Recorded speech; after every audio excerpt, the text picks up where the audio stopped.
super nervous. My name is Devon Napope. I grew up in the streets of Saskatoon. I'm one who's hard to reach youth, that's so afraid to ask for help because he doesn't know how. It's been really difficult situations that prevent him to even showing that kind of weakness. I am part of those unheard voices, those kids that don't have a voice sitting in the hood, that have drug dealers and gangsters as role models. By the time I was born, my hands were already bound in a no-win situation, born to a family totally lost in poverty, drug and alcohol addictions. Our house might as well have been adrift in the sea, hopes and dreams cast away, lost.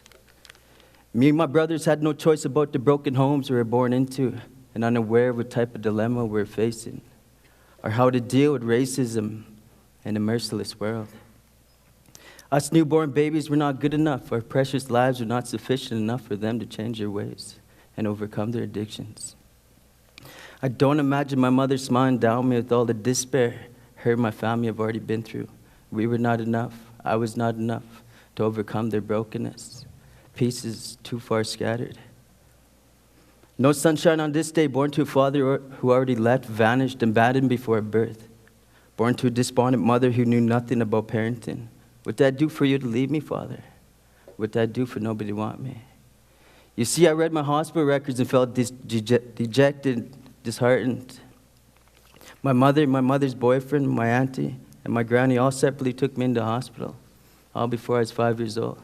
But the last one was my granny, who finally kept me, wanted me, whose spirit was broken, though, due to the beating she received in kind from my grandfather. Eating at a restaurant, my brothers and family playing duck, duck, goose in preschool, these are two of the few good memories that I can recall, but that was shattered. Crushed by drunkenness, family under the influence of drugs, joints and needles not hitting good enough for a curious child. Burnt popcorn and hunger in my stomach due to no food in the fridge, loud, lewd, obscene, and immoral behavior. Spanked by an electrical cord by an unknown person who was not my mother. Thrown across the kitchen by my uncle because I was already sick of everything I'd catch a glimpse of. And everything that my young innocent eyes were not supposed to gaze upon. Crying uncontrollably because I see my grandmother and my granny in bed with a stranger. She was mine, the only woman who I adored and who loved me back. I was not about to see her taken away from me. But nothing ever got better from the day I was born up until this very minute. These addictions are like a plague in our lives. That obliviousness and the fear of the unknown, like a disease that no antidote can cure. Being under the influence of me and my family's lives is normal. I learned to accept these ways to live my life. What hurts the most, though, is seeing my family lost, most of all. Please stop drinking with tears in my eyes as I pour my granny's drink out on her. Different homes every year, different schools. No friends I remember except those I could relate to because I believe I'm not alone. This all before I was 9 years old. Sometimes this is all it takes for a young child to lose their way. That environment they get sucked into that molds them into something that they just happen to be with no choice of their own. Today, I know what victimization is, but you know what's the worst is being a 9-year-old and not knowing. For the most part, you can conjure up or envision what a boogeyman, a bad man looks like, right? But what about when he has a smile on his face, a friend of the family in the same apartment, makes you smile, makes you laugh? I had no father figure, no role models in my life. I was not aware he had ulterior motives, so he found his way into my adolescent mind. Slowly working my underdeveloped brain by exposing me to videos I should not be watching. Manipulated me, waiting for naked in his one-bedroom apartment for a toy gun I wanted so bad, just for him to steal my keys and sneak into my apartment numerous times. And Granny happened to be God in Tabor. Auntie and uncle upstairs in another apartment might as well have been across the world to let anybody know I was curled up in a ball, fully clothed, blanket after blanket wrapped around me so tight. A black silhouette of my home, where it should not belong. Innocence gone, trust gone, vulnerability gone. You see, I was getting schooled. Unknown to me, I was getting conditioned for things I didn't even know. Don't talk, don't feel, don't trust, From the day I was born, little did I know how cruel this world would be. Why God put me in this damn world just to suffer? My dear family, I know we love each other. I know we had some differences, my brothers. For that, I'm sorry for what I put us through. Where do we go from here? What do we do? We're so lost. When does it end? I can't do this on my own, but I'll do what I can. Nothing ever changes. I don't like what I see. I feel so hurt, and I know it's not just me. I don't want to lose any of you, and I don't want you to lose me too. I don't want to do this no more. I'm running out of tears, and my heart is sore. I fucking hate drugs and alcohol, but I hate seeing my family lost most of all. I can't do this on my own. I know what we want is a happy home. I love these feelings when we were happy and together, but nothing ever got better. Please pay attention to my letter. You all know how much I feel. You all know what I say is real. It's about time we face the truth, break this cycle, and build some deeper roots. I no longer want our kids to see us this way. I know it's hard, but we got to find a better way. Please, my dear family, listen to what I say. Please, please.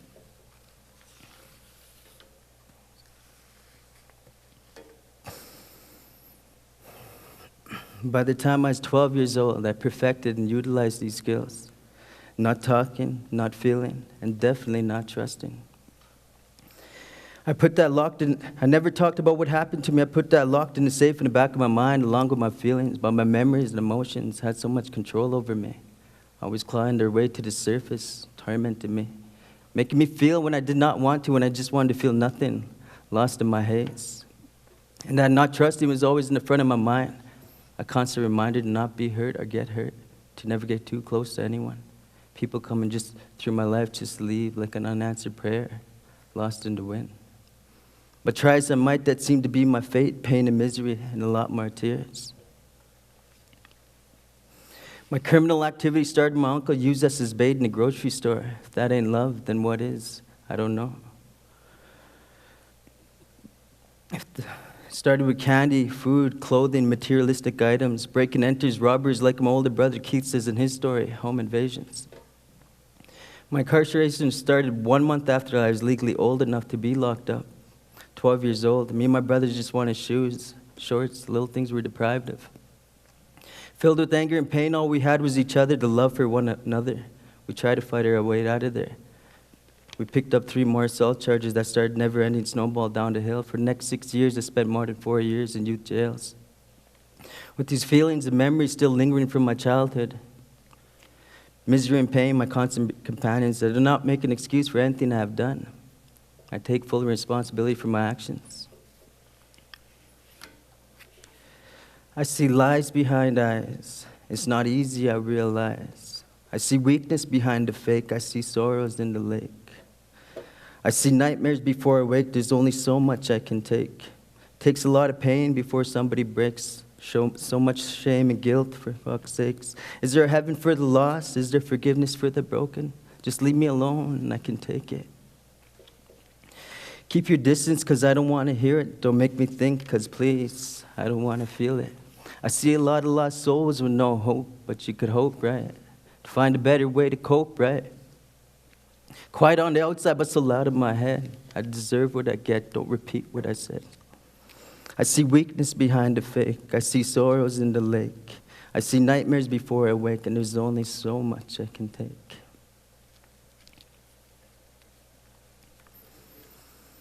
Violence, misery, drugs, alcohol, and gangs are given on these streets, and do not accept what happened to me as a youth normal.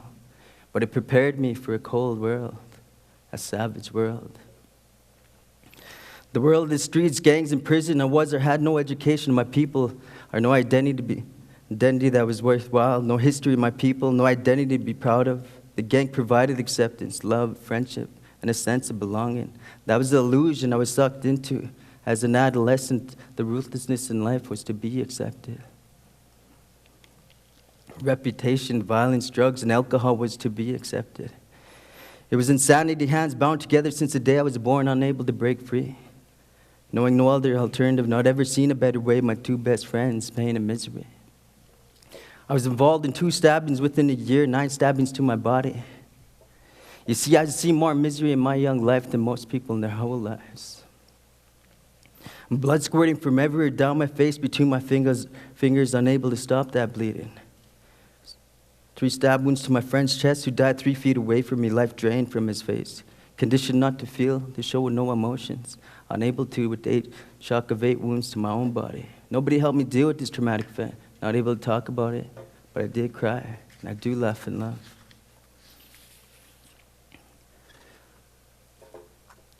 Ever since I was younger, I felt something that wasn't right.